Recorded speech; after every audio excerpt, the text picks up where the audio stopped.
जय Jagannath mister Subrat Goswami YouTube को आपको पुणी थर वेलकम करुँची। तो चलतु आज एक जीकेजीएस मजादार मक टेस्ट गोटे आरंभ करवा। यही मक टेस्ट देवा फल आपर डिस्ट्रिक्ट कनेस्टेबल कि ओआईएसएफ जेल वार्ड और ओडिशा पुलिस एमती केते एग्जाम रे आपण माने यही मक टेस्ट किसी क्वेश्चन देखा पारे। तो चलतु केमी टाइप क्वेश्चन आसो आग को जो एग्जाम रही तो यही चैनल माध्यम आपने सबकिछ जापर। तो यही वीडियो को आपने प्रथम शेष पर्यंत देखूँ डिटो मक टेस्ट देला भाया आपने जापर एग्जाम हॉल रे।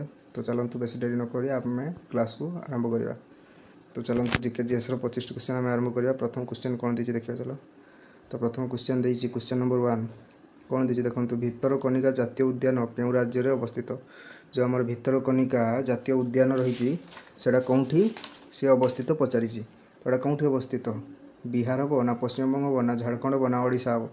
तो यार सठिक आंसर टी जो हम कौन हम यार सठिक आंसर हम ओडिशा। ओडिशा रे हमर भितरकनिका जातीय उद्यान रही। तो चलतु नेक्स्ट क्वेश्चन कौन दी देखु। Next question number 3 question number 3 दी भारतर दीर्घतम जातीय राजपथ केउटी। भारत जो सबुठारु बड़ राजपथ आमर रही कौटी सेटा होची केउटी हम NH53 ना NH19 ना NH6 ना NH44। तो आमर जो भारत रे रही सेटा होची NH44। तो देखो केमी टाइप क्वेश्चन आसूची। तो आपण मैंने प्रथम शेष पर्यंत ये मक टेस्ट दिंतु जो आपने जापर केमी टाइप जीकेजीएस आसूची एग्जाम रे। तो चलतु नेक्स्ट क्वेश्चन को देखा। क्वेश्चन नंबर 4 सती प्रथा उच्छेद सहित क्यों ब्रिटिश गवर्नर जनरल संपृक्त थिले। तो आमर जो सती प्रथा उच्छेद होता क्यों ब्रिटिश गवर्नर जनरल संपृक्त थिले एठारे से पचारि। तो किए थिले लॉर्ड विलियम बेंटिक थिले ना लॉर्ड कर्जन थिले ना लॉर्ड लिटन थिले ना लॉर्ड कैनिंग थिले। तो किए थिले तो एठार जो आंसर टी हम लॉर्ड विलियम बेंटिक थिले। तो ऑप्शन ए हम यार सठिक आंसर। चलतु नेक्स्ट क्वेश्चन को जीवा। तो देखो नेक्स्ट क्वेश्चन कौन देजी। नेक्स्ट क्वेश्चन देजी भारतर योजना आयोगर प्रथम अध्यक्ष किए थिले। भारतर जो प्रथम योजना आयोग होता तो ए प्रथम अध्यक्ष किए थिले ना JB कृपनाल थिले ना सरदार भाई पटेल थिले ना पंडित जवाहरलाल नेहरू थिले ना डॉक्टर राजेंद्र प्रसाद थिले। किए थिले कि हम सठिक आंसर 5 नंबर सठिक हम कि हम ना हूँ ऑप्शन सी यार सठिक आंसर हम। जो भारत योजना आयोग होता ए प्रथम अध्यक्ष थिले पंडित जवाहरलाल नेहरू। तो चलतु नेक्स्ट क्वेश्चन को जीवा। तो नेक्स्ट क्वेश्चन देखो कौन देजी। क्वेश्चन नंबर 6 तो विश्व बैंक रो मुख्य कार्यालय केउठे अवस्थित।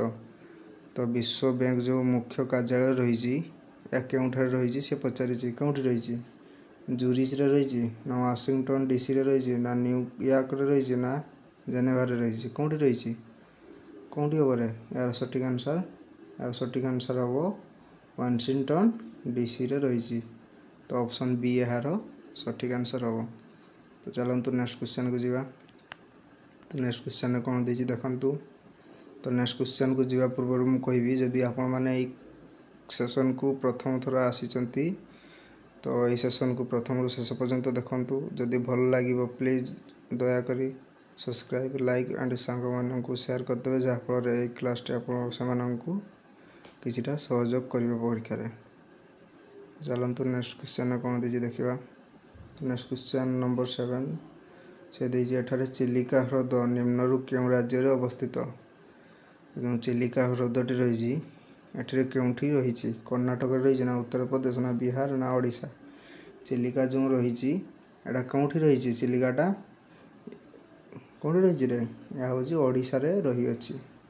जो चिलिकाटी रही आमर ओडिशा रे यह रही। तो चलतु नेक्स्ट क्वेश्चन को जीवा। तो क्वेश्चन नंबर 8 कौन दी 2011 जनगणना अनुजाई ओडिशार मोट साक्षरता हार केते रही। तो ओडिशार जो जनगणना रही 2011 रे तो यार साक्षरता हार केते रही से पचार केते हम 65 ना 55 ना 73 ना 80 केते हम। तो यार सठिक आंसर टी जो हम 73। तो 73% 2011 जनगणना अनुजाई मोट साक्षरता हार एथिरे रही अछि। तो चलतु नेक्स्ट क्वेश्चन को जीवा। तो देखो नेक्स्ट क्वेश्चन कौन देजी। तो नेक्स्ट क्वेश्चन नंबर 9 एठारे देजी पाल राजवंश प्रतिष्ठा किए करथिले। पालर जो राजवंशर प्रतिष्ठा या किए करथिले से पचारछि। रामपाल करथिले ना देवपाल करथिले ना गोपाल करथिले ना धर्मपाल करथिले किए करथिले रे किए करथिले कुह। तो यार जो सठिक आंसर टी हम कौन हम ऑप्शन नंबर सी गोपाल करथिले। राजवंशर प्रतिष्ठाता किए करथिले गोपाल करथिले। तो चलतु नेक्स्ट क्वेश्चन को जीवा। तो नेक्स्ट क्वेश्चन नंबर 10 तो एथिरे देछि केउ वर्ष जणे यूरोपीय समुद्र मार्ग दे प्रथम थर पई भारत आसीथिले। किए आसीथिले किए आसीथिले रे जणे यूरोपीय समुद्र मार्ग दे प्रथम थर पई भारत को आसीथिले। सेटा केते मसिया रे आसीथिले से पचारछि। केते मसिया रे 1900 सॉरी 1493 ना 1498 ना 1495 ना 1602 केते हबो रे कुह। क्वेश्चन नंबर 10 रो सठिक आंसर टी हबो जो केते हबो ऑप्शन नंबर बी यार सठिक आंसर 1498। तो चलतु नेक्स्ट क्वेश्चन को जीवा। क्वेश्चन नंबर 11 तो देखो एठे कौन देछि निम्नलिखित मध्यरु केउटी बल सह समान से पचारिछि। निम्नलिखित मध्यरु ए ऑप्शन मध्यरु केउटी बल सह समान। तो केउटी बल सह समान कौन हम यार सठिक आंसर को ऑप्शन नंबर ए ना बी ना सी ना डी केटा हम रे। तो यार जो बल सह समान कही कौन हम परिमाण एवं त्वरण। परिमाण त्वरण के रही रही। तो यार सठिक आंसर ऑप्शन नंबर डी। तो चलतु नेक्स्ट क्वेश्चन को जीवा। तो क्वेश्चन नंबर 12 क्वेश्चन नंबर 12 कौन देछि देखंतु निम्नलिखित संस्था गुड़िक मध्यरु केउ संस्था देश गुड़िक दुर्नीति स्तर को अवधारणा करी वार्षिक दुर्नीति अवधारणा सूची जारी करती। किए करती ऑप्शन ए ना बी ना सी ना डी कौन हम पढ़ कि कह सठिक आंसर कह। तो यार जो सठिक आंसर टी हम कि हम रे ऑप्शन नंबर डी हम यार सठिक आंसर बुझिपार कौन हम ना ट्रांस पापारेन इंटरनेशनल। तो चलतु नेक्स्ट क्वेश्चन को जीवा। तो नेक्स्ट क्वेश्चन देखंतु क्वेश्चन नंबर 13 कौन देछि देखंतु रक्त ग्रुप माने ब्लड ग्रुप जो किए उद्भावन करथिले से पजाछि। ब्लड ग्रुप जो आमर रही तो यह किए उद्भावन करथिले किए उद्भावन करथिले रे चार्ल्स बाबेज ना विलियम हुक ना मार्केनी ना लॉर्ड कैनस्टाइन किए हम। तो यार सठिक आंसर टी हम ऑप्शन नंबर डी कार्ल लैंडस्टाइन। तो देखंतु केमिति इजी इजी क्वेश्चन रही जीकेजीएस रो। तो आपण माने ई सेशन को जदि भल लागि लाइक शेयर सब्सक्राइब निहाती करेंगे और कमेंट बॉक्स रे कमेंट करेंगे नेक्स्ट मॉक टेस्ट आनिबा पई। तो चलतु सांग माने नेक्स्ट क्वेश्चन को जीवा। तो क्वेश्चन नंबर 14 क्वेश्चन नंबर 14 रे कोन दिछि देखंतु निम्नलिखित मध्यरु केउटी यूएनएचआरसी रो फुल फॉर्म।